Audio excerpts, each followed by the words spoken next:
Now we'll show you how to update devices.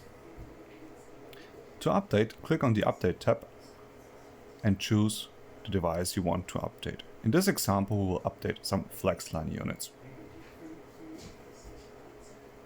So now you're on the update side for the FlexLine devices. Here you have an overview of the devices which are available to update, and you also can see the currently installed firmware.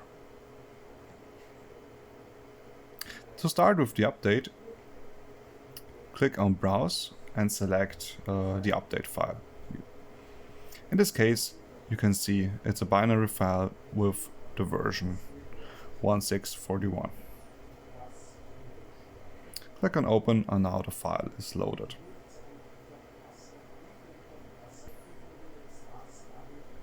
Now you can select one or multiple devices. You also can select all devices if you want to.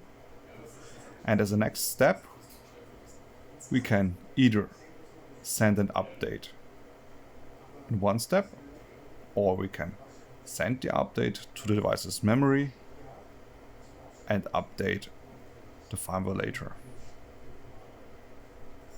This is useful to prepare an update, but you don't want to do it right now, for example. You can just postpone it. In this case now, we will send and update the firmware in one step.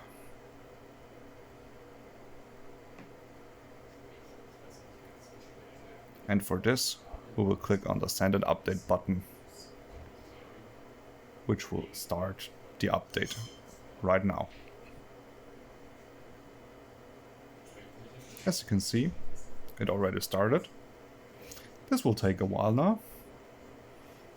It also depends on how large the system is. The larger it is, the more time it takes. But this update here should be very quick. You can see that the file has been sent, and now the real update starts.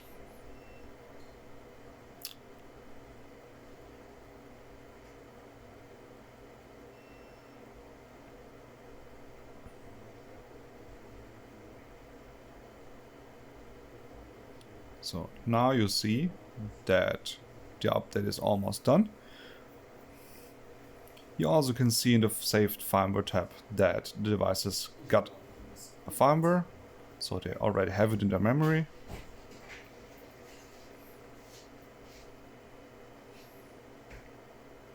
And the update is ready once it reaches 100%, as you can see here. And now the first extender is ready, the second one too. And if the firmware has changed, you would immediately see it in the list.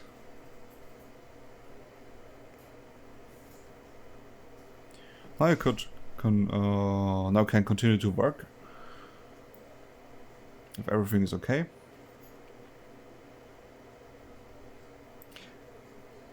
If you see that an update went wrong, or the extender does not show up anymore, you can click on the Connect tab and search manually for it. And the device should immediately show up if everything is okay. If the device is not showing up, you can also click on the Extender tab and manually restart the device with the restart button.